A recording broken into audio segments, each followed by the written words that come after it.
DJ Event Planner will change the way you manage and run your business. Streamline all of your procedures and software into one easy-to-manage system. DJ Event Planner, the ultimate online planning tool.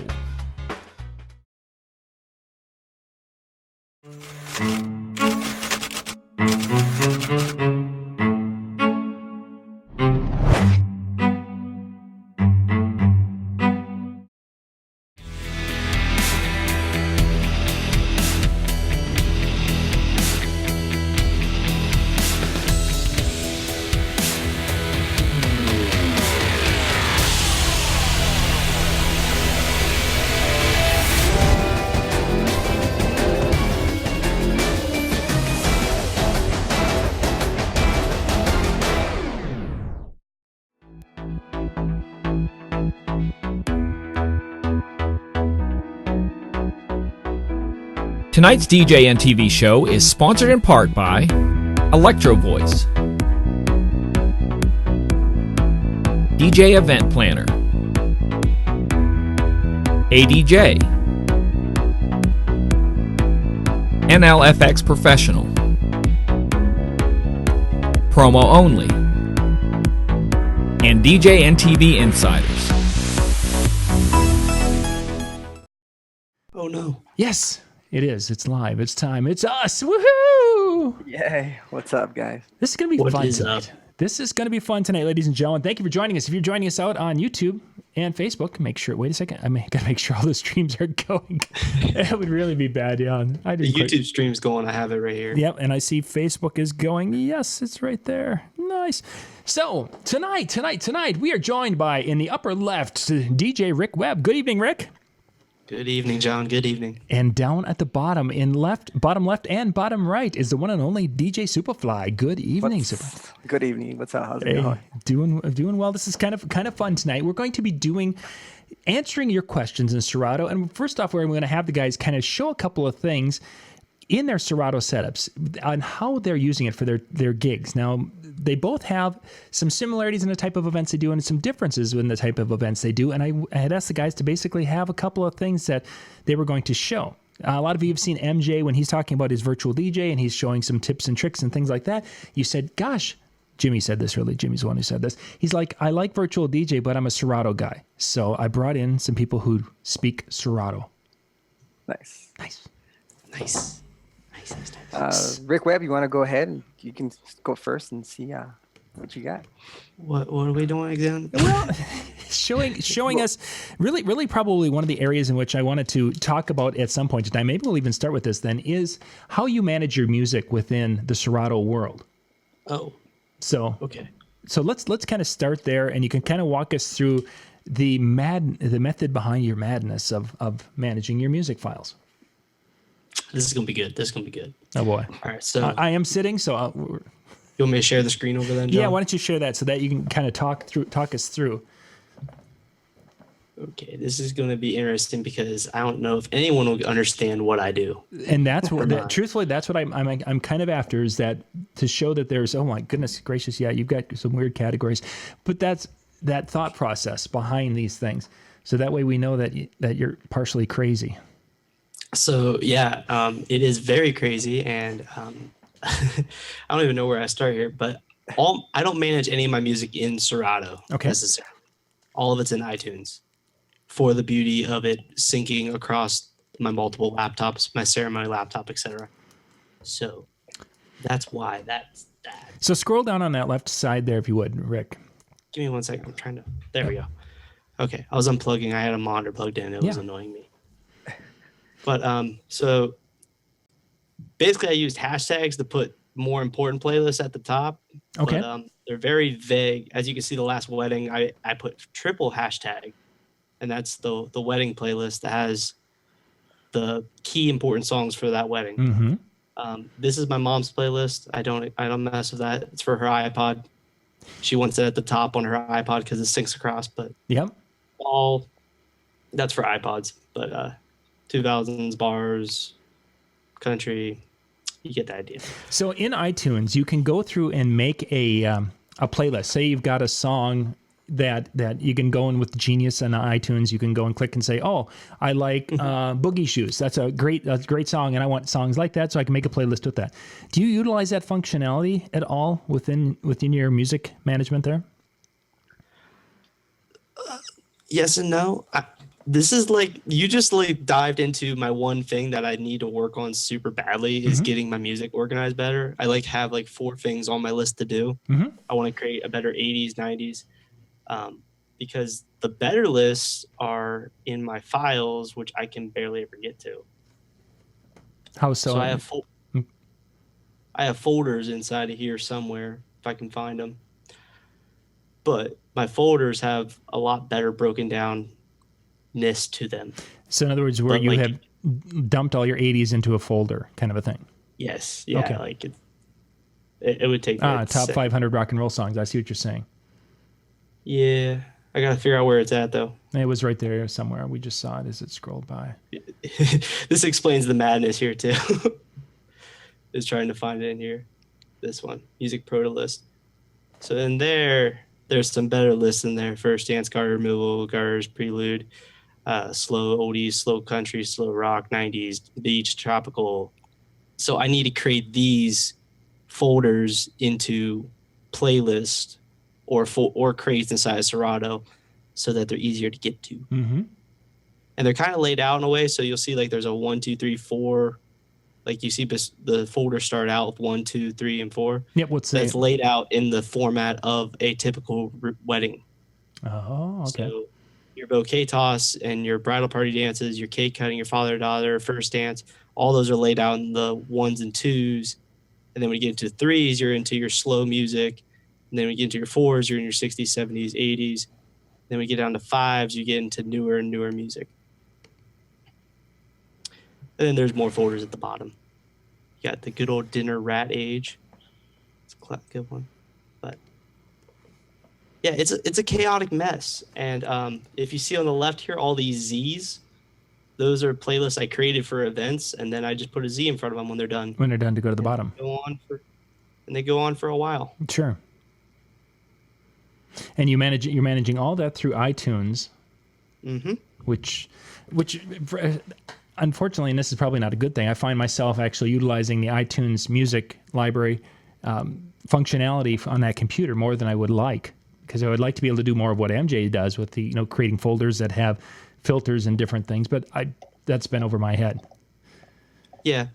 That's one thing I never realized it until my buddy who also uses iTunes, my cameraman from college. But you can create folders inside of iTunes, so you can have different folders and then playlists inside of folders, which is something I really need to do so I don't have to do these hashtags. I could just have a folder with all my preferable playlists on it first.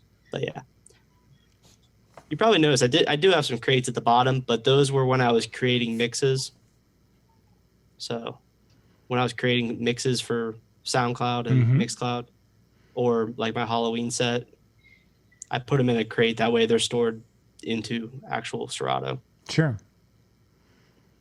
Yeah. So yeah, the music side of it. It's a chaotic mess, but it is a chaotic, and to a point that's actually I understand it, so that's all that matters. And that was actually I'm kind of glad to a point that Rick, you have a kind of a chaotic mess, because there's different ways of managing music, and I think the point is that you understand it is the most important part of the whole process.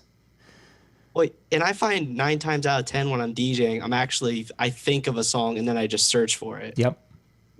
More or less than actually looking in playlists and categories. That's normally the beginning of the night when I'm doing that. So, alrighty. So when you're doing a search and such now, with Serato, guys, and I'm not familiar with this because I haven't played with it that much.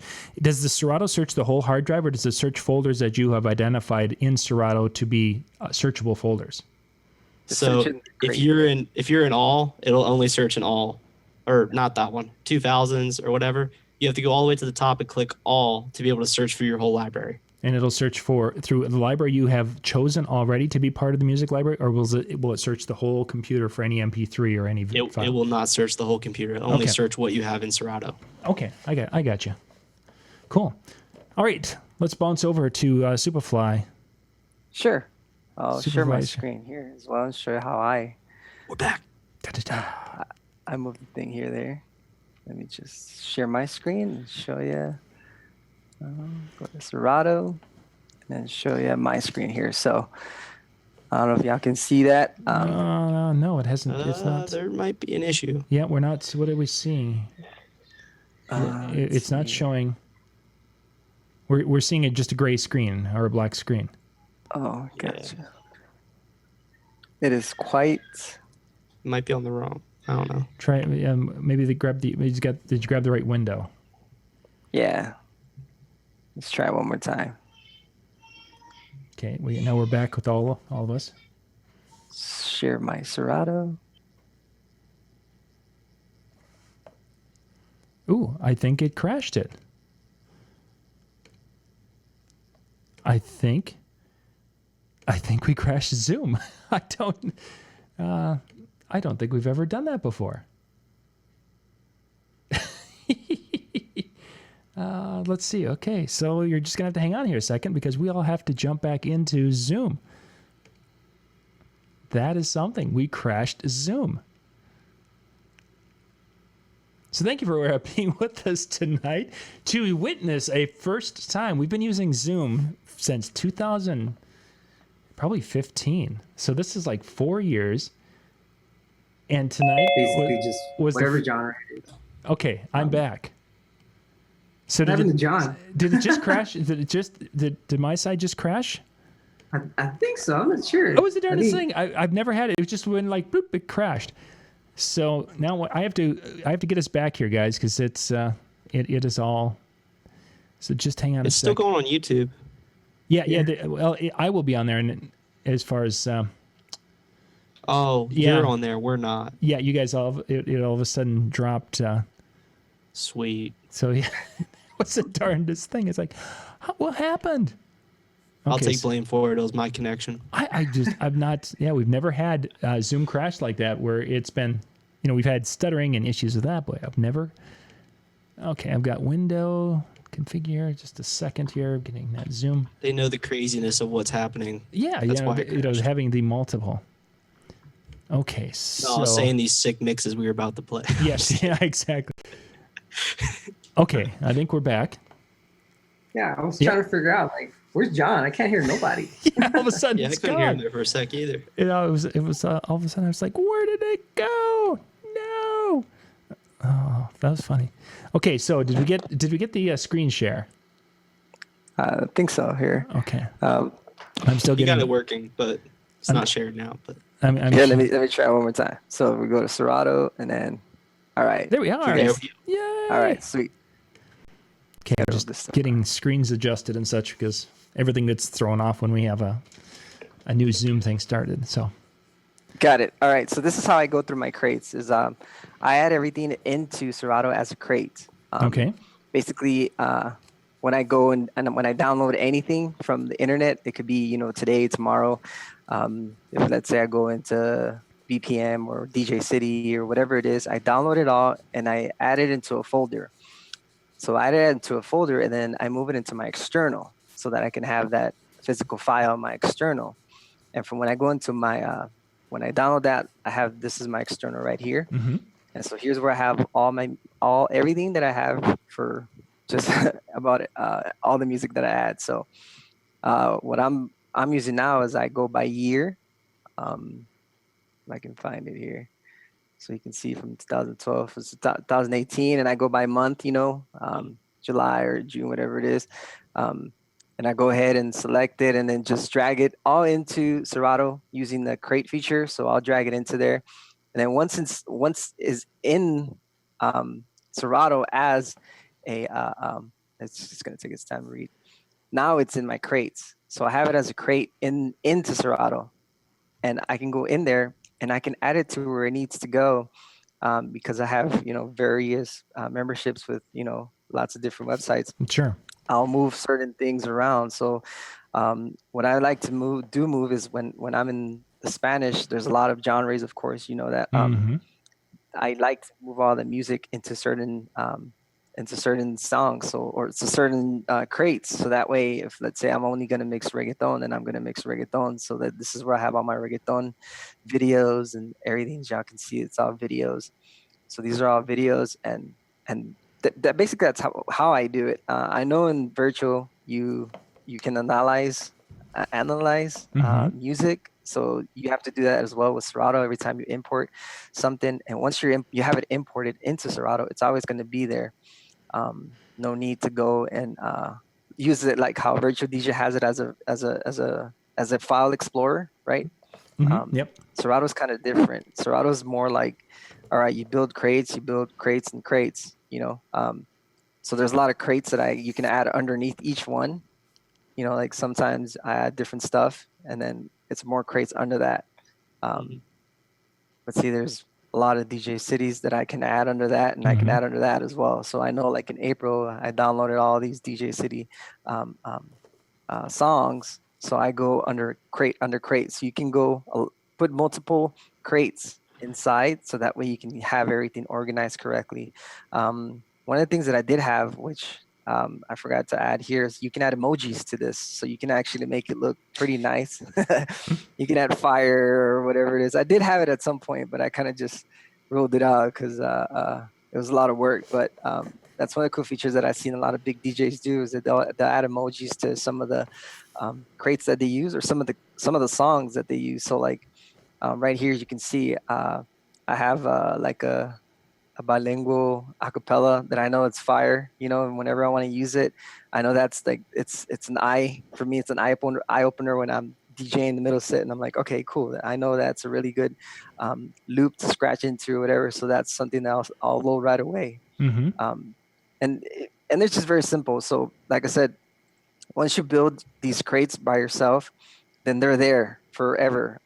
If for whatever reason happens that you lose a crate or whatever, every time you exit out of Serato, everything's backed. There's a backup in Serato that allows you to restore your crates. So this is one of the features that I like about Serato, is that in case my hard drive, you know, crashes or something, and then something goes bad, then I can always go back and restore the files.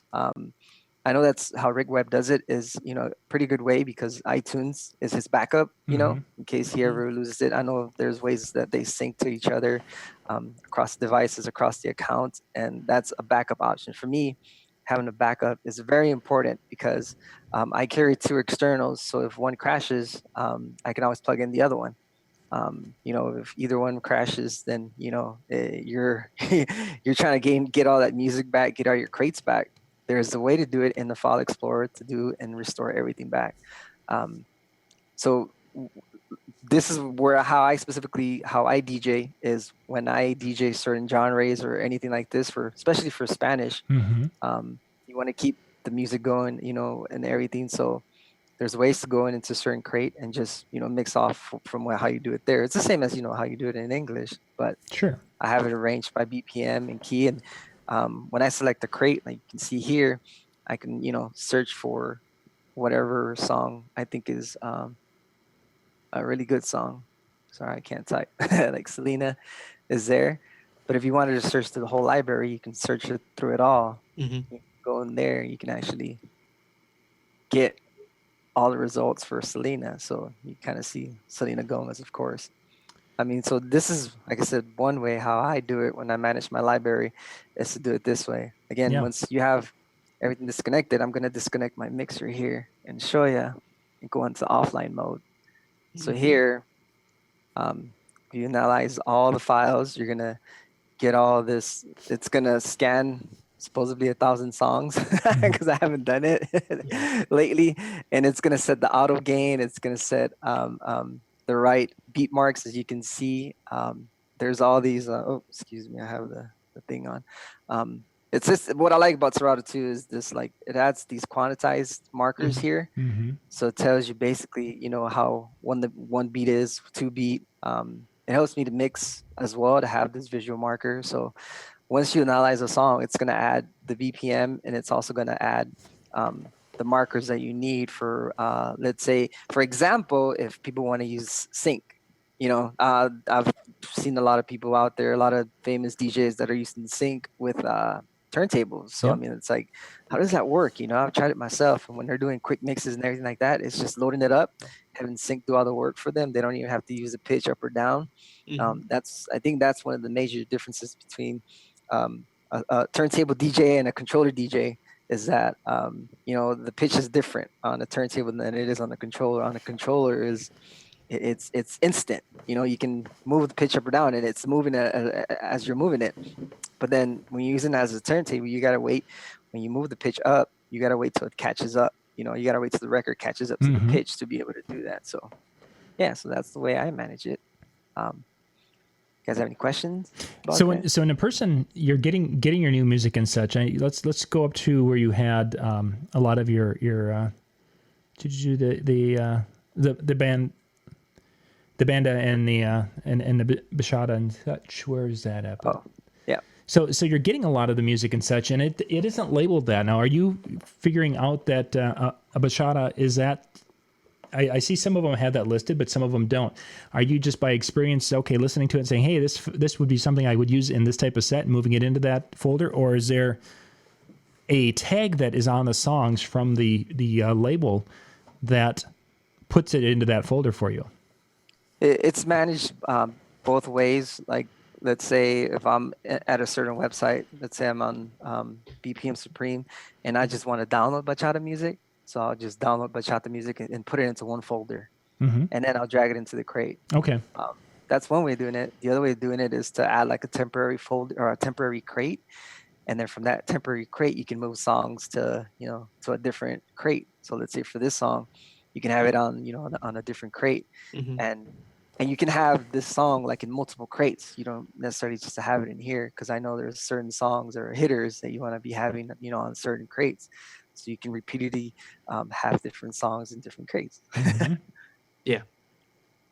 I got a question for you. So I used to use external hard drives with Serato, and I always kept having the issue that it would pull. If I disconnected the hard drive before I closed out Serato, it would pull all the songs out of those crates. I think there's a process of how file management works.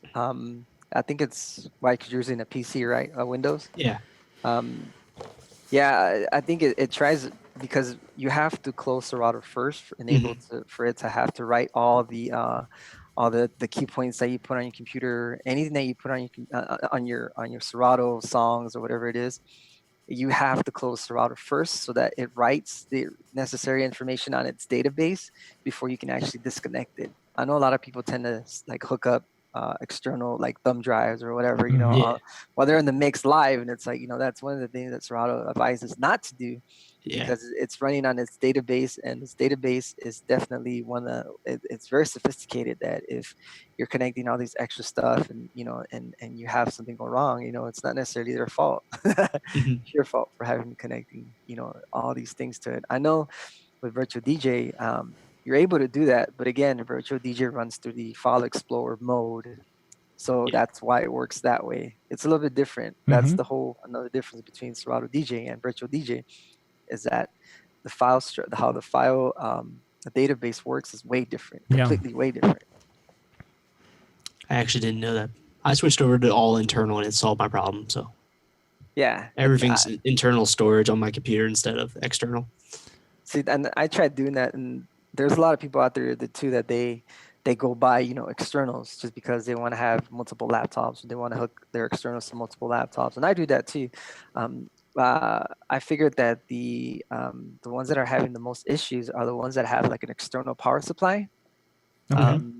Because what if the power goes out? Then it screws up your Serato database. So there goes that. That's why it's so very important to work on your crates before a gig, so that way you close Serato and there's a backup written up into the external. That way it doesn't go and crash and you lose all your crates or all your key points. So yeah, very important feature to know. Ronald on Facebook had asked, was making a statement. I'll just kind of read. What do half of a moon or half of a CD located where you find the corrupt files mean? First off, Will, if you have corrupt files on Serato, will it find them and identify them, or? They turn. Here's the difference though too, like, because I'm using the Mac. I know it doesn't play, like, it would recognize like a WMA file, Windows Media Audio file. It would recognize it as a corrupt file because it's, of course, it's not a. Yes, a Mac. Yep. There's they have a term for it. I don't remember exactly what. Yeah. I can show you a bunch on mine. I just got to go to all at the top, and it pulls up all the ones. Yeah, that's what I'm looking at for. Corrupt file just necessarily means it doesn't read it, or Serato's just not reading like the right the right file, the right format. It could be like, I know what I notice a lot too is that if you download stuff from YouTube, like if you're downloading songs off YouTube, it's gonna detect it that it's it's a corrupt file because the audio is not as high quality as you expect it to be. Even though it'll play in your machine. Even though it'll play in your machine, it's gonna be a corrupt file. Or it could be that the file's so old on your external hard drive that there's something wrong with your hard drive. It's not necessarily Serato reading it. The Serato, if you see a corrupt file in Serato, that means Serato's doing its job on reading the file. Yeah, sure. The problem is, it's the external. There could be an issue with the external that there was a write issue, or the wrong song was downloaded, or the wrong quality of the song was downloaded. Let's pop over Moral to of the story. Make sure you have plenty of backup. Yeah, let's Superfly, why don't you shut off your share for a second? Let's pop over to Rick so people can see what we were talking about. Rick, you want to share your screen so we can show that? Yeah, give me 2 seconds. Superfly, you mentioned the if they're older files, and that's actually a problem that I had. I had about 1,000 videos, some of the first ones that I ripped, that were fine, and one of the updates about 1.5 years ago made it so none of them worked anymore. So I ended up having, just the other day, actually, I found out that, because I had this folder with all these video files, and some of them, that was my only copy of those video files, but they wouldn't play. I found out that the latest generation of QuickTime Player would open them, and it would translate them, and then I could export them. So there were some of the videos that I had, but if you're in a Mac world, you may find that a song, one particular song, I bet I played it 300 times, and then all of a sudden, it stopped working. Stop working. And I was so frustrated. It could be software. It could be definitely software. Yeah, it was just the mathematical compression algorithm. There we go. That's what I'm looking for. Yeah. They changed their video compression algorithm, and it wouldn't recognize that old algorithm anymore. It's like, you got to be kidding. How can you do this? Well, that's the way it is. So now you're getting question marks? Is that what we're... I don't even pay attention to this because this is like the all category. It's just what shows up at the top.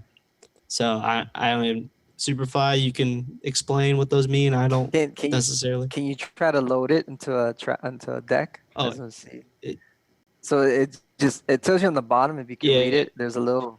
It just says you can't find it. Oh, those could be not found. Yeah, those are probably ones that are on my hard drive at some point. Yep. Sure. Try loading. See, that's a perfect example. You're trying to load "Sexy Back" by Justin Timberlake. Mm-hmm. On the very bottom, it's telling you it can't load it because it's a WMA file. Oh. Oh yeah. There we are. Yeah. Well, it says it could not be found there either.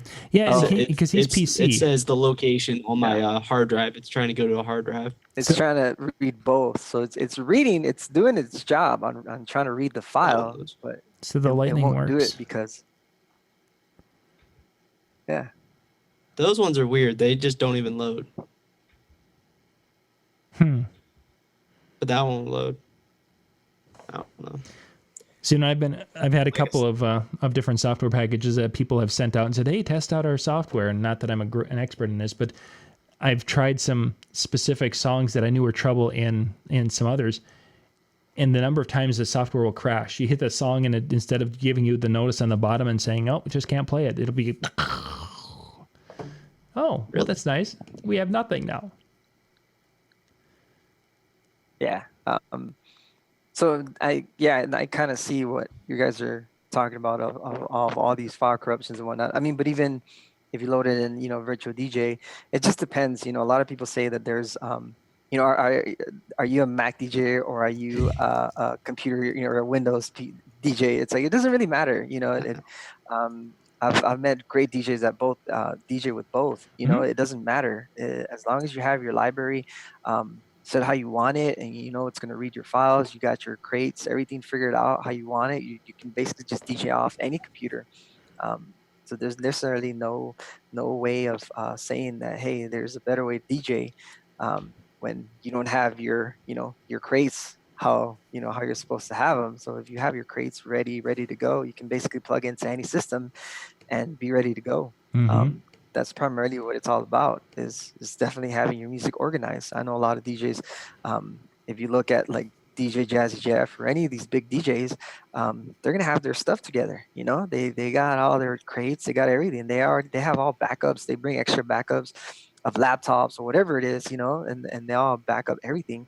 That's how this world runs. You know, it's insane. It's to me, that's why I decided to do the whole backup thing, is because when I have my crates how I want them, then I can definitely rock a party just about anywhere, knowing that I'm confident that I have the music and my music ready to go.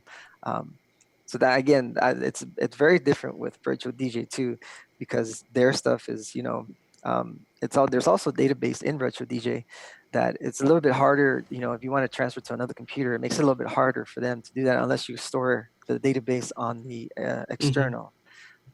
And that's what makes it a little bit difficult. So what I like about Serato is that you can hook up multiple hard drives or whatever it is, and it stores its database on that external as well. So not only do you have it on your computer, it also places it on the external, so that way you have that database on both hard drives, the internal and external. So, and that's where I want to go next, because Rick was showing us the way he manages or duplicates your music library is you're managing it with iTunes. And then with iTunes, does that sync to your laptop, or how? You kind of walk us through talk us through how that works for you. So once iTunes is loaded up, I'll go to that screen. But okay. So I pay for iTunes Match is what it's called. So it's like $50. It's either $50 or $100 a year. I can't remember. You pay it one time at one point in the year, and then it's for the whole year. But basically, iTunes will take your whole entire library. Doesn't matter if you download it from iTunes, you download it illegally from YouTube, you download it from your DJ Pool, BPM Supreme, Direct Music, etc. It will take all those files and upload them to the cloud for you. And if they're a lower quality and iTunes has that file already, if it matches it, it'll upgrade that file for you to a high quality MP3. Okay. So I've heard of people that illegally download via YouTube, and they use that feature to get high quality music for. Interesting. Yeah, it's interesting. Yeah, we'll go with that. So when it's on the cloud like that, all I have to do is go to an iPod, an iPhone, my other laptops, and pull up iTunes or the music player and log into my account. And if I have internet connection, all my files will be there. And I can go through and download all those files directly to that new computer.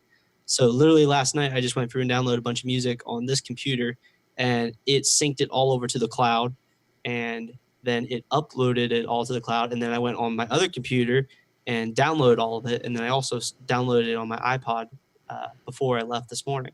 So now it's uploading the songs that you have either purchased or you've got on the machine, which are, however, I guess you're in a folder, so you're not seeing everything. And all of your playlists and things are also being sent over to the different devices? Yes, correct. So it syncs over everything. It syncs over all my playlists. It syncs over all the files. Everything syncs over. Now, the first time I did this, it took forever. That was my question. Upload everything. Yeah. That was, I don't even know how many years ago now, probably 4 years ago. But at the time, I want to say it took like 3 days total to upload all. Oh, goodness gracious. It was a horrendous process. Mm-hmm. Because, I mean, there was like 15,000 songs that were getting uploaded. Yeah. No, see, that's what makes it as a backup. The cloud is a backup for you. Mm-hmm. In case something happens to your laptop, then you can re-download everything, on a different laptop. So you have that saved into the cloud, so which is cool. Yeah. And I've talked about other videos. I don't just use that primarily. I also have 2 hard drive backups of everything, and then all the files are stored on both computers as well. So nice. Extra storage. Rick, right in the middle of this.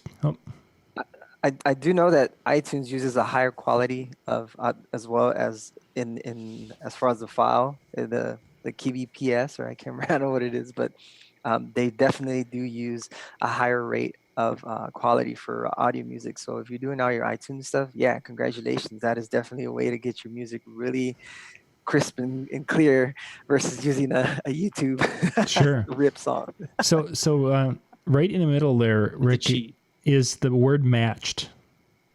Everything's uploaded except that says matched. Oh, yeah. What is so that? the iCloud status here, I always put that there because when I download new music, I want to see if it's been uploaded yet, or if it's matched, or if it's panning. So last night when I put them all in there, it said pending. Basically, I think it says pending, but that means it's uploading. And then up in the queue on the right, I could actually go through and look as it's uploading all the songs. Okay. So a matched one is they found it on iTunes. They found the exact copy of it. So instead of them taking the time to upload your file, they just use their file instead. Okay, that makes sense. Which is the cheat way that I explained. If it recognizes that low quality, it upgrades it. But as you can see, a lot of mine just get uploaded because they're remixes and stuff that are on DMS. As you can see, all these are DMS music pools. So now, if you're managing your library to go from computer to computer this way, I bet cue points and such then. They don't. It doesn't travel with the music, does it? I wouldn't think so. No, it does not. Yeah. No. But I mean, the only reason I have a separate laptop is primarily for the ceremony, and it's my backup laptop. Yeah, exactly. But you've got to have cue points are not a game changer when it comes to a backup laptop. Yeah, for sure. Yeah, I agree completely. You've got to have it, and you got to the music, and you can make the cue points work for a night. Now my hard drives, which once a month I sync them over from my main laptop. Those hard drives are going to have all my cue points saved on them because I update those every month. So they have all the new files with all the new cue points in them. Rick, can you? Because that's the first thing I do. What? Can you show us how you designated your iTunes library in iTunes there to be on that external hard drive for people who haven't seen that? If you follow me. How I designate this to be on an external hard drive? I just drag them. I just click and drag and over to if this was my hard drive here, which is not. This is DMS February, which is lagging because this computer cannot handle much. Yeah, I would just literally take this and drag it into that file if it was still available. Okay. Actually, go under the file, the word file up there on that window on the Apple. Or on the iTunes. The iTunes right there, a little upper left. Yeah. And you should be able to go down to library. Mm-hmm. And you should be able to, where is it? Export library. You can export the library, but there was where is it? Somewhere on this, you can actually designate where you're going to save it locally. If you want to save it in an unusual spot. Preferences, that's it. I bet you that's where it's at. And under advance. Yes? No? Yes, right there it is. Right there you can choose your media location. Media location. So that right there is where, for those who are asking about the external hard drive, it could be set change and do that. And don't click on anything because it'll mess up your methodology. But it is possible to have it so it's going to that external hard drive on that computer if a person would so want that. Cool. Mm-hmm. And you can keep it organized too. It is. There's a lot of cool things, and when you get into iTunes and the Genius capability, the number of times I've been playing a song and it's like, gosh, what would go with this? I'm just brain dead right now. And sometimes you can go click and boom, and it will give you like, oh yeah, here's 30 songs that would fit with this or kind of look like it. And it's like, oh yeah, there's one of them that. And for those of you who say that's cheating. So here's a question. So does Virtual DJ read iTunes? Yes. Yes, the same way. Okay. Mm-hmm. Same way. I can literally pull a virtual right now. I have both because I use both. Okay, so that's. I mean, I don't use iTunes, so I'm just curious with people out there that want to know. So right there, that is iTunes right here on the left now. That is iTunes right here. Nice. Yeah, it's utilizing. Yeah, I haven't opened virtual in a while. Yeah, I'm guessing that they were talking about all sorts of. You should download and open this. So Superfly, backing up your library, kind of walk us through here as Rick kind of shuts his things down. How do you you've got the library. You're doing it a little bit differently. You kind of talked about a little bit about how you can save everything to the hard drive. But can you kind of walk through? So if you had bought a brand new hard drive and you wanted to back everything up to that hard drive, what would you need to do in Serato to get to do that? To back up into Serato? If you wanted to, you've got your music library on hard drive A, and you want to take, or hard drive number 1, let's say an external, and you just bought a brand new external and you want to back everything up to that. Is it just drag and drop? Is there more to it than Serato to get the thing so it'll load up properly, or how would a person do that? I mean, it'd probably be better just to do it like in the File Explorer, just to drag everything off from there. Okay. But there is a way to do it in Serato. That you can do it is by going into the files management area of Serato. Let's say this is my external DJ Superfly, and I can basically just select whichever folders I want to transfer. So you can do one by one, or like you said, I did a multiple click there. Click and drag it into the external that you want to move all those to. So. Oh, sorry, I don't want to exit. I just wanted to cancel that. So that's basically it. And then Serato will move everything that you selected into the external within Serato. So that's how simple it is. Is it copying it, or is it moving it? It's copying it. Okay. It will ask you. I don't want to do it. It will ask you if you want to copy it or do you want to move it. So it's going to be a little pop up. It will say copy or move. So you want to definitely copy it. There's times where when I do shows, when I don't want to take my external, there was that Pitbull show I did. I didn't have an external because we had to keep going on and off on stage. There was a way to go into it. I went into specific folders that I knew I had music saved into or crates. What you can do is most of these crates are my external. So what I can do, I think I have it here though too. What I did is I copied it. Yep. I basically moved this. This used to be on my external.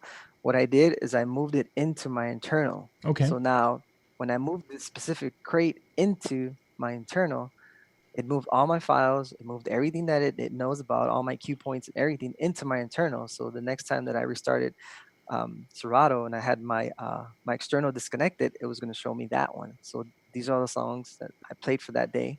And that's all I had in there. So I had all the songs that I wanted to play for the show, and I didn't have to have, my external there. That's one of the other part that a lot of people struggle is that, that they're going to have to bring their externals if they're doing a live show.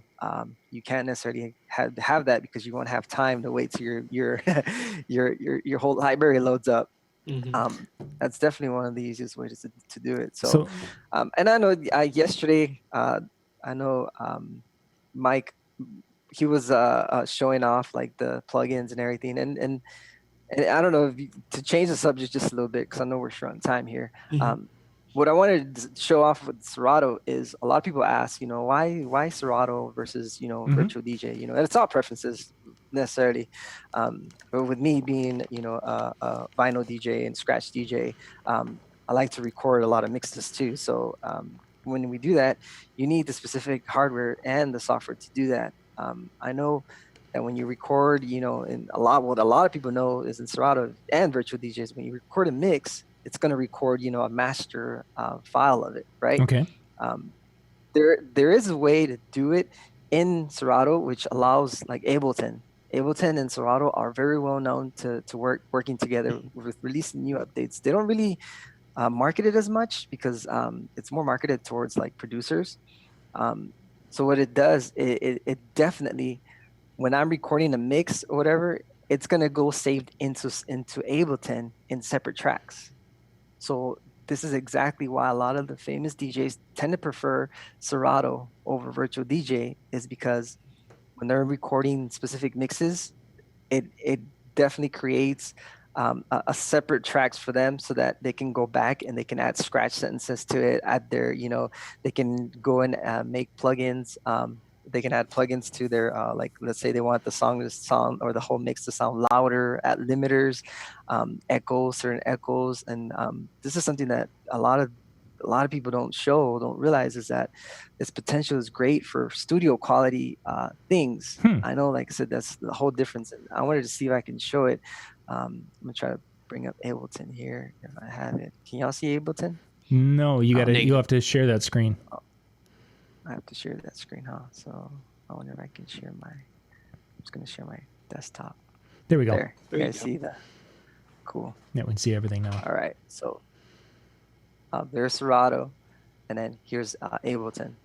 I have the preferences already, and I have it in my mixer, so I have a Rain 72, brand new, and this is why I stick to Rain, is because I've always been able to do this. As you can see on Ableton, it records MIDI information, and it also records channel, it's considered 3 and 4. It records separate tracks. So I will play here tracks, and I will start recording. Sorry, I'm gonna start recording, see if recording, I want to mix it. And once I do the whole record option, it's going to definitely show up here. Oh, I got to get it to work. I don't have it specifically how I want it. But what it will do is it will record everything into Ableton. I got to get in there right because it's been a while since I've used the feature, but this is one of the greatest things that's why a lot of big DJs do this, is because it will record both into Serato or into Ableton. I know back then when it was Scratch Live and whatnot, this is another feature that I like doing. Is it used to be a feature called mixtape. Mixtape and or not mixtape, Ableton and Serato work together to make this function where it's not available now, but it was available during Scratch Live. Is that it had multiple kind of like buttons, or not buttons, but MIDI triggers where you can actually hit certain beats, loop beats, and those who are familiar with producing is they have those certain kits available that you can actually have it or in the same tempo as how you're mixing into in Serato. So whatever beat is playing in Ableton, it will like sync into whatever you're playing in Serato. So you can do live remixes, you can do scratching, you can do a lot of whole producing types of things. And this is why a lot of people think that, this is great. I don't know why people prefer Serato or Virtual DJ. Is each one has its own things. And then Virtual DJ, I started with Virtual DJ. It's definitely one of the starting points of my career, is when I literally learned Virtual DJ using keyboard, and that's how I used it. And that's how I wanted to learn how to DJ. But then I figured, why not get a little bit more advanced, and I like being more on hand. So because I like scratching and all that, I figured that Serato was probably better for me because of the DVS mixers that are out there that you can hook up, and one of them being the Rain 57. That definitely helped push for I know DJ AM, Jazzy Jeff, like all those big DJs would use it because they would produce music out of it. But it's not to just throw shade at Virtual DJ or throw shade at I mean, they're both great software. It definitely, it's preference, to me, preference because of me being a turntablist, I prefer Serato. So it's not that, because like I said, I started Virtual DJ. I can go with Virtual DJ and DJ if I wanted to, but I just won't feel the same because, there's certain mixers that do work with, turntables and some that don't. So. Sure. So Superfly, I got a question. Oh, go back to that screen, please. Oh, sorry. I want to... we were in your playlist there. We were looking at the playlist for the Pitbull event you did a few weeks back. A couple of months, was it? Yep. Yeah. Why do you have multiple versions? Like right there, Sorry Not Sorry. You've got 3 different versions of that in that playlist. Why do you have 3 versions? So a lot of radio DJs tend to have this. They have 3 versions. Well, I mean, they would also have the dirty version. Yeah, versions. But you've got the 3 versions in this playlist. Now, is that because you weren't sure which one you would grab, or why did you have 3 in this Pitbull? Well, see, I do this for specific reason. Is that sometimes I want to scratch into a certain part of the beat. Intros, as y'all know, intro is considered, it's got the long extended beat, the 32 beats in front of it, so that makes it easier to mix. Quick hit, it just means it's a fast. The song ends about 2 minutes. A lot of radio DJs tend to use this. It's a 2-minute song or less, and that gives them more time to mix more music for whatever mix they're throwing out there. And then they have the clean version, or the radio version, basically the original song. and I tend to have them just, with me, I just feel like it makes more sense to not necessarily put a set together, but like whatever I think is gonna, how the crowd is reacting is how I go. If I see people are, they're really enjoying, some really trap music or some hip hop music, and it's like, all right, how can I make it sound better? And with me, what I had here is I had Sorry Not Sorry, as you can see, and I had to scratch. That's I think. So, and that's where she starts with the verse, right? And so, or the chorus. So definitely, that's what I like to do is when I'm mixing something up like that. So I'm not wearing my specific headphones that I want. Yeah, so that way you have all three of them there, but you're not going to be playing all three parts of all three of them. You're just basically going to choose the best one for that particular application. Yeah, I get that. Yeah, pick and choose. I get that. That makes sense. I was just kind of wondering if it was a convenience, so they're at your fingertips for saying, this one of the three was going to work better at that moment, or if there was like, okay, I'm going to take the intro from this one, and then I'm going to mix into this one. It's got a little bit more, and then I'm going to mix out using three variations of the same song. I wasn't sure. Yeah, I'm not going to use them all three, of course, but it makes it easier for me. As you can see, I have a lot, and sometimes I have the videos because I feel like the videos have a little bit more stuff to them. But yeah, that's definitely one of the things that I like to do is when I'm putting a set together is make sure to have, you see, even have the scratch tool right here. I would use it a lot. And I see the emoji on. Yeah, that's a hot song. The fire emoji, and that's a hot song. So I know that I'm gonna load it up, and it's gonna definitely throw the scratch tool on there. But yeah, I mean, this is why I like having all these different versions. And of course, once you play a song, it's gonna highlight, blue, so you can see I played Sorry Not Sorry, and once I did that, it's gonna turn blue. So that's one of the things what I like about Serato. So I don't know if Virtual DJ might have it. I think Virtual DJ has play counts, right? It has play counts, and it shows that it's been played. Yeah. Play counts. There's a way it shows you. I can't remember how. Yeah. And every time that I exit, or even before I exit Serato, I always make sure to delete the history, or not delete the history, but delete all the songs that I played for the day of. It'll still save the playlist under history for what I played the day of. Yeah. But that's what I like is that it turns blue, knowing that, hey, I already played that song. I don't have to play it again. Sure. It's just gonna sound very weird to play the same song. I've had DJs that I know that actually use that feature to know what songs they normally play, and they never get rid of the blue. Yeah. Interestingly enough. I suppose, because that becomes your quick reference point. Gentlemen, that's what they were, but I don't like that. But yeah, we got to wrap things up, guys. Our time. Yeah, we got another hour, right? No, we don't tonight. I want to thank you guys for. You can shut the screen share off there when you get a chance to Superfly. I want to thank everyone for being with us tonight here. We had some fun here answering some questions and looking at a couple of different uses and methodologies within Serato. If you guys have got questions and such, you can put those down in the chat on the side is going to go away, but the chat on the bottom, the comment area, will be up in just a few minutes, and you can put those there, or you can reach out to one of us, and we can get those questions and use that for information for a future show. If there's things that you want to see. YouTube saves the chat now. Oh, really? So they can see it? Yeah, YouTube live chat, you can go back and view it. It just adds it to the comments. Oh, well, then we'll feature. Nice. We will have to make sure that I don't know if I've engaged that or if that's an engageable thing, but we'll have to look at that. And whoever gave the thumbs down, seriously? It's because I didn't say Mega Sig tonight. That's why. It's probably Brandon. Yeah, Brandon's being kind of spunky tonight there for a while. Looks like my camera's way off. So we're going to wrap things up. We'll be back in about 5 minutes. Brian Red's getting his things ready to go, and we'll see you then. Rick, Ivan, thank you guys very much for your time tonight, guys. Thank you, guys. Good night.